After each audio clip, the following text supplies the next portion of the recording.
मसीह यीशु में आप सबकी सलामती हो। मेरा नाम है रिजवान भट्टी और एक बार फिर हाजिर हूँ अपने प्रोग्राम के साथ और उम्मीद करता हूँ कि खुदा के हाथ के साए में आप सलामती से होंगे। प्रोग्राम शुरू करने से पहले आज हम हिकायात की सीरीज़ का आखिरी प्रोग्राम पेश कर रहे हैं। अगले इतवार से एक नई सीरीज़ शुरू करेंगे जो अहकाम अशरा यानी कि 10 अहकाम पर मुश्तमिल होगी, तो उस पर हम बात करेंगे अगले इतवार से। तो शुरू करते हैं आज की हिकायत, और आज की हिकायत शेख सादी की है और उम्मीद करता हूं कि ये भी आपको पसंद आएगी। तो हिकायत शुरू करने से पहले कुछ आयात आपके लिए पढ़ना चाहता हूं, क्योंकि खुदावंद हिकमत बख्शता है, इल्म फ़हम उसके मुंह से निकलते हैं। हिकमत का हुसूल सोने से बेहतर है और फ़हम का हुसूल चांदी से बेहतर है। खुदावंद का खौफ इल्म का शुरू है, लेकिन अहमक हिकमत और तरबियत की हकारत करते हैं। जो हिकमत हासिल करता है वो अपनी जान को अजीज़ रखता है, और जब फ़हम की मुहाफ़ज़त करता है फ़ायदा उठाएगा। वाह, खुदा की दौलत और हिकमत और इल्म क्या ही अकीक हैं। उसके फ़ैसले किस कदर इदराक से परे और उसकी राहें क्या ही बेनिशान हैं। तो आइए शुरू करते हैं आज की हिकायत। तो आज की हिकायत का उन्वान है हिकमत या इल्म फ़हम। शेख सादी ने एक गरीब आदमी का जिक्र किया। बेचारा लकड़हारा लकड़ियाँ काटता था, गधे पर लादता, जाकर बेच देता बाज़ार में। एक दिन निकला तो रास्ते में बारिश हो गई और वो जंगल में फंस गया। तो जब जंगल में फंस गया तो उसने जो लकड़ियों का गट्ठा बांधकर गधे पर रखा हुआ था, बारिश हो गई, वो भीग गया। तो भीगने से उसका वज़न बढ़ गया और आगे दलदल था क्योंकि रास्ता कच्चा था। तो वो गधा को खींचे तो गधा 2 कदम पीछे चला जाए। तो उसने गधे को छड़ी से मारना शुरू कर दिया ताकि वो आगे की तरफ आए, ताकि ना कि पीछे की तरफ। तो जब उसने छड़ी से मारना शुरू किया तो वो आकर के खड़ा हो जाए। तो वो गुस्से में आ गया क्योंकि वो बारिश में भीग रहा था, और जब भीग रहा था तो भीगने के बाद उसने ऑल फॉल बोलना शुरू कर दिया कि लानत है ऐसी ज़िंदगी पर, ऐसे बादशाह पर, रास्ते नहीं बनाए, कच्चे रास्ते हैं और ऐसे रास्तों पर हम गधे फंस जाते हैं। ये बादशाह है या मुसीबत, इससे तो कोई फ़िक्र ही नहीं हम गरीबों की। उसे क्या मालूम था कि ऐन उसी वक्त बादशाह का लश्कर वहाँ पहुँच चुका था। बादशाह ने दूर खड़े होकर इसकी पूरी रुदात सुनी।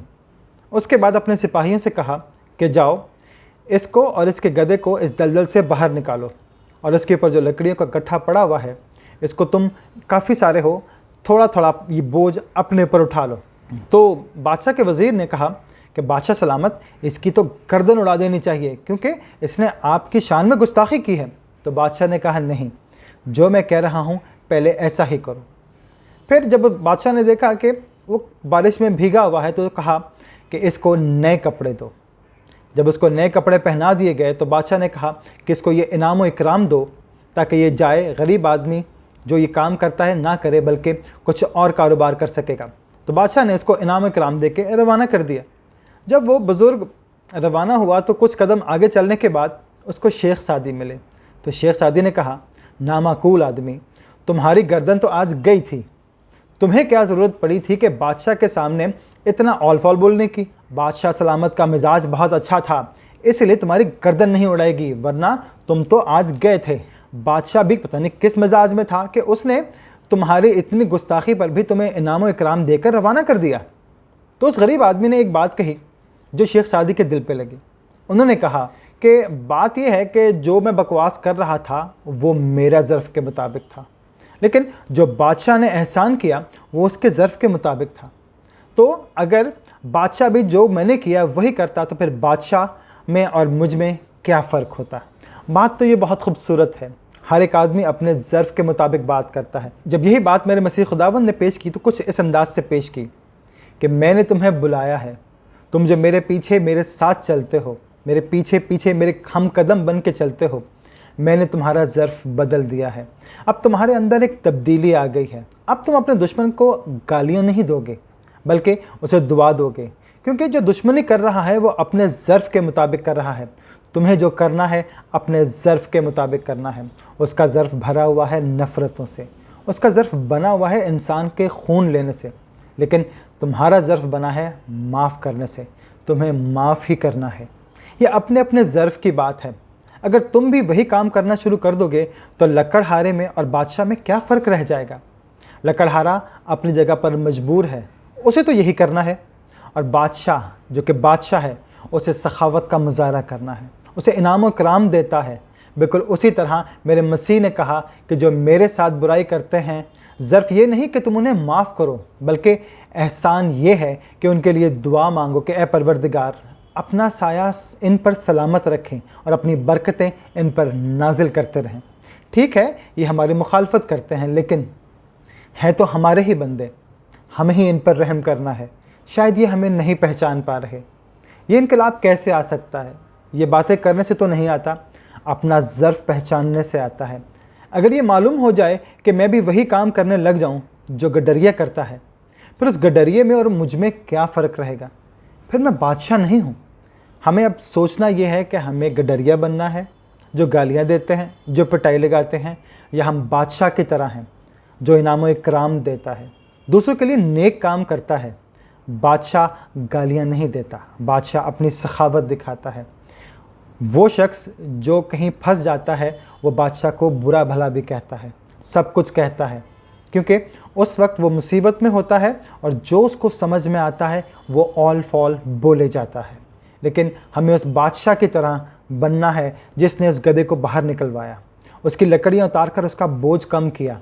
हमें भी इस दुनिया में लोगों पर बोझ डालने के लिए नहीं भेजा गया, बोझ कम करने के लिए भेजा गया है, उनको दलदल से निकालने के लिए भेजा गया है, उनकी पिटाई करने के लिए नहीं, बल्कि उनसे प्यार, मोहब्बत, भाईचारे से रहने के लिए और उनका साथ देने के लिए भेजा गया है। लेकिन उनका बोझ उतारने के लिए और गधे को बाहर निकालने के लिए हमें उस दलदल में फंसना पड़ेगा, उतरना पड़ेगा, और हमें ये मंजूरी नहीं। ये हमारी शान के ख़िलाफ़ है कि हम सिर्फ ये कर सकते हैं कि दूर खड़े होकर उसका सिर्फ देखते रहें कि उसके साथ क्या हो रहा है, वो किस मुसीबत में है, उसको निकालने को हम तैयार नहीं हैं। लेकिन हमें, जब हमारे मसीह खुदावंद ने ये सिखाया है और भेजा है इस मकसद के लिए कि दूसरों का बोझ कम करना है, दूसरों की मदद करने के लिए, जो बारिश में भीगा हुआ है, जो दलदल में है, उसको निकालने के लिए भेजा गया है। आपने देखा होगा कि जब कोई गधे को बाहर निकालता है, उसको जितना आगे खींचेंगे तो वो 2 कदम पीछे की तरफ जाता है, और अगर उसको छड़ी से मारना शुरू कर देंगे तो वो अकड़ कर अपनी जगह पर खड़ा हो जाता है। गधे को जितना मारेंगे वो अपनी जगह से टस से मस नहीं होगा। लेकिन अगर हमने उसे निकालना है तो हमें ख़ुद उस दलदल में जाकर उसको नीचे से, उसकी बैक से उसको धकेल के उसको बाहर की तरफ निकालना है, तब वो जाके बाहर निकलेगा। अगर हम उसको वैसे ही मारते रहेंगे, खींचते रहेंगे, तो वो दलदल से नहीं निकलेगा। ऐसे ही हम इंसान हैं कि अगर हम कहीं फंस जाते हैं तो हमें निकालने के लिए हमें सहारे की ज़रूरत होती है। जब तक वो सहारा हमें नहीं मिलेगा जो खुदा ने हम इंसानों को भेजा है उनकी मदद करने के लिए, तो हमें भी उनको दलदल में घुसकर उस परेशानी में उनके साथ बैठकर उनके परेशानियों के हल निकालने हैं, और उनको हल निकालने हैं और उनको उस दलदल से बाहर निकालना है, ना कि उनको मारना शुरू कर देना है या खींचना शुरू कर देना है। हमें अगर ये करना है तो सबसे पहले हमें अपनी खुदी का इनकार करना है, तो हम उसको बाहर निकाल सकते हैं। वरना हम तो वक्त के बादशाह हैं, हम तो कुछ नहीं कर सकते, बस एक जगह बैठ गए सो बैठ गए। नहीं, हमें बिगड़े काम संवारने हैं। अगर हमें उसको निकालना है, किसी शख्स को निकालना है जो दलदल में फंस गया है, तो हमें उसे खींच के पीछे से ज़ोर लगाना पड़ता है ताकि वो बाहर निकले।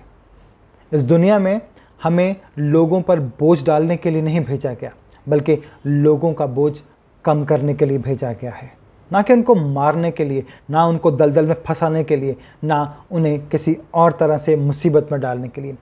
काश हम उन लोगों में ना होते जो उस पर बोझ रखते हैं, उन्हें दलदल में डालते हैं। काश हम उन लोगों में हों जो उनका बोझ उतारते हैं, बोझ उतारने वाले हों, डालने वाले ना बने। मेरे खुदाबंद ने दुनिया के लोगों को ऐसी ही दावत दी थी कि मैं मानता हूँ तुमसे कहा गया था कि ये भी नेकी करो, वो भी नेकी करो, सारी नेकियां करने के बाद तुम फिरदौस में जाओगे। तुम्हारे ऊपर नेकियों के इतने अंबार लगा दिए जाएंगे कि तुम्हें सिर्फ फिरदौस में ही जाना है। इन नेकियों के बोझ में दबे हुए लोगों, तुम मेरे पास आओ, मैं तुमको आराम दूंगा। वो ये सारा बोझ उतारने के लिए तैयार है।